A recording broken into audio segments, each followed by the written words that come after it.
fun and creative, and I would recommend it for sure.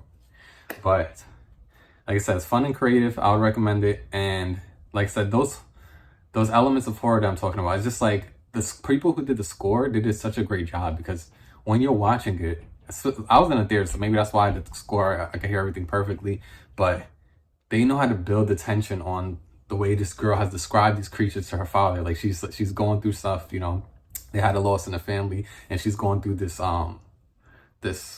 this grief, and she's pretty much the only one in the family who's dealing with it. She's dealing with it through her art, you know, and her brother and her dad, they don't really talk about too much of the loss.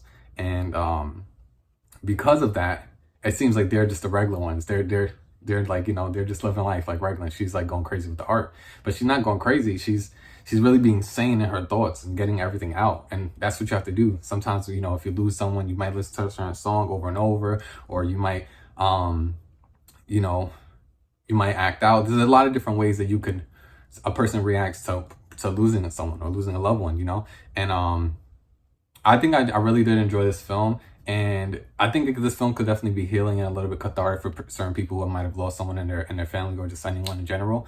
But even if you haven't, I think you can still understand this film, and I think that it's good for kids to see a film like this. It's fun. It's not just dark and about despair. It's mainly fun. They really deal with more of that stuff towards the end, but it's a through line throughout the whole film. And I didn't really know too much about this film, so I don't know how good it was promoted, but I wish it was better promoted. But maybe they didn't just market to me. I'm not sure. But if you heard about this film and you saw it, I would recommend check it out. I think it has one more week in theaters, so I would recommend definitely checking it out.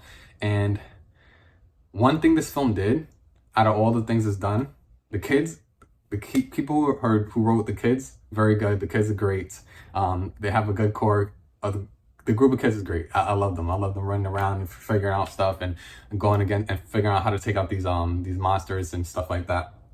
I love the dad. I love that they don't make the dad like a bumbling fool. Like he's a smart character, and he, you know, he feels like a real dad. You know what I mean? He feels like he really cares for his kids, and they're able to tell him stuff, and like he has real reactions, and I think that's pretty.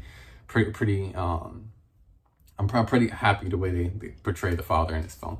And then it could have been very easy to kind of dismiss and then go straight for the kids and just make it fun and like chaotic. But it was fun and chaotic, but like I said, there's a lot more going on.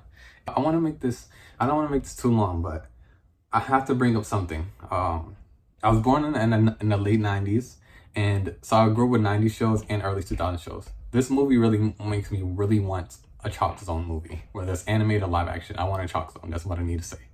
This movie